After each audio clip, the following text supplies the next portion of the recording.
I work at John McCaslin and Partners as a director. I head up the residential mixed use master planning team. I also lead the initiatives and pro bono portfolio, which is 5% of our portfolio, which looks at various kind of charitable needs. And separately from that, I lead the design think tank module at the London School of Architecture. And I have my own think tank, which is Architects Aware, which looks specifically at issues of homelessness in London and in the city. All right. So maybe you could just for your audience, say a few words about McCaslin and Partners, just that we understand that sort of organizations, number one. And second, more interestingly for us, you may say a bit more about Architects Aware and why was it funded? When did you start it? And under which circumstances you thought it was an important initiative to launch? Okay, the first one's quick, the second one's quite long, but yeah. So John McCaslin and Partners are an international design practice. We work in, well, all over the world at all scales. So like, as I said, I work in the kind of residential mixed use master planning studio, but we pretty much do every sector. And I think in terms of our kind of approach to architecture, it's very much, people in the heart of that place and community, and working our briefs back from that. So I think, from something as big as King's Cross Station to something as small as a refurbishment of Trellick Tower lobby, I think it gives us that kind of nimble dexterity to approach problems kind of laterally and in a unique way for every project. In terms of Architects Aware, this think tank was formed out of a long process, actually. So probably 6, maybe 7 years ago, I launched a competition and I worked collaboratively with charity New Horizon Youth Centre. And I was challenging issues of planning policy and housing, and the fact that there's really no allocation for any sort of homeless accommodation or emergency accommodation in the kind of governmental or legislation structure as it stands. Naively, I found a site.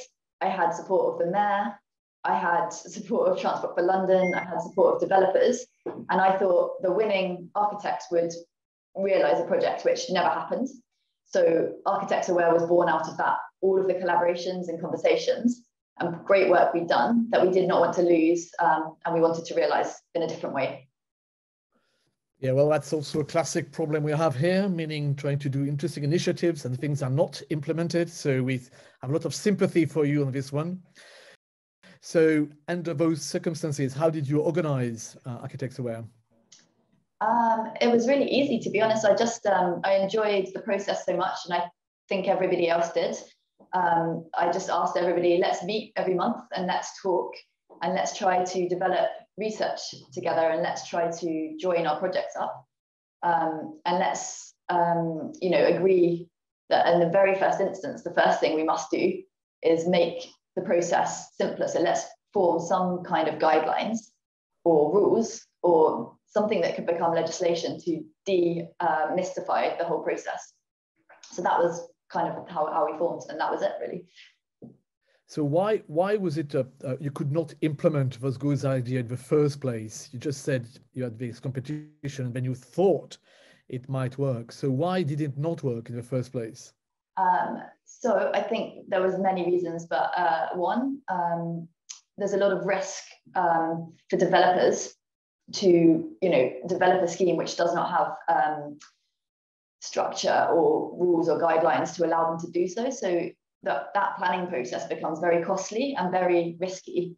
So that's kind of number one. Two is when you look at these sites, there's two halves. So there's the capital and the revenue. So funding the construction of a building for a good cause is actually relatively straightforward. Having the support services that you need for certain types of homelessness is something which has to be refunded every year, so it has much less certainty. So it's those two things.